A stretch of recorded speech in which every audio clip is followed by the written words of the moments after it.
La conférence de presse avait d'abord pour objectif d'informer les populations de l'intérieur. Vous savez qu'elles sont marginalisées, elles sont pénalisées du point de vue de l'information.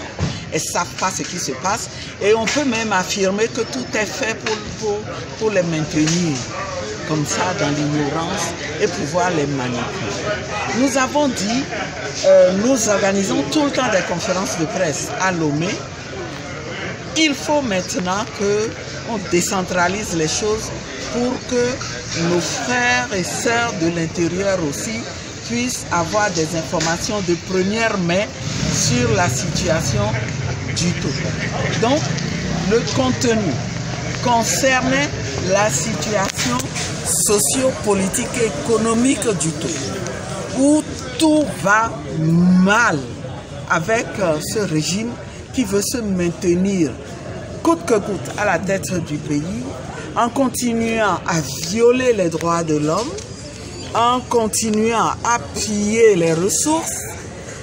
Vous avez des exemples comme les affaires de Petrolgate et les affaires Bolloré, ou cette affaire qui est même plus grave, où le corrupteur a avoué qu'il a conclu un pacte de corruption avec le premier responsable de ce pays qui a donc qui nous a trahis, qui a trahi les intérêts des Togolais.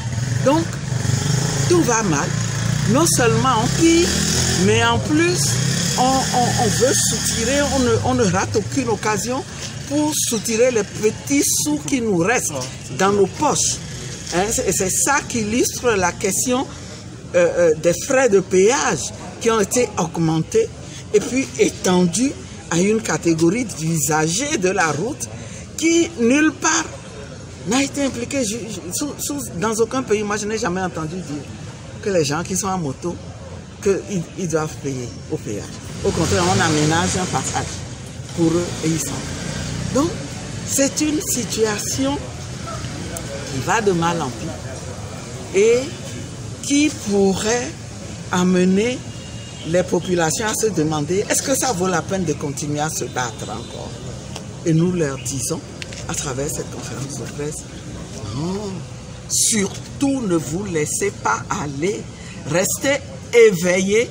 Justement, c'est tout ce qui se passe qui doit nous conforter à continuer à nous battre pour changer enfin ce régime. Donc, c'était là le contenu de la conférence de presse.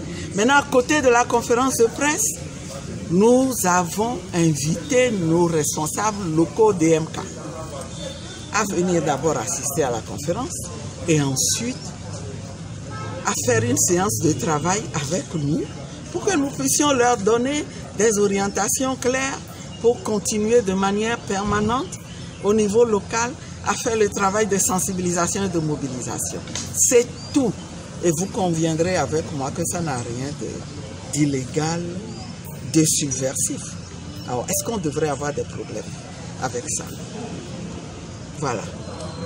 Donc, on a eu des problèmes et c'est pour ça que nous voulons dénoncer tout ça aujourd'hui et rappeler que nous avons des droits que nous entendons continuer à exercer.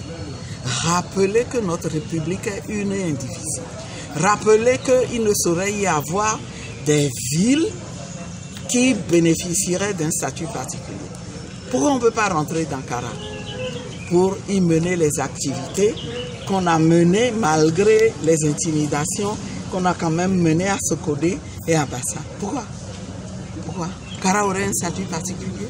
Pourquoi on ne veut pas qu'on traverse Tandjouaré pour aller organiser une conférence de presse à Dapan? Pourquoi? Est-ce que nous sommes dans un pays démocratique où existe la liberté de circuler, où les partis ont la liberté d'exercer leurs activités? Si on veut supprimer l'opposition, qu'on nous le dise. Et ce sera clair pour tout le monde. Voilà.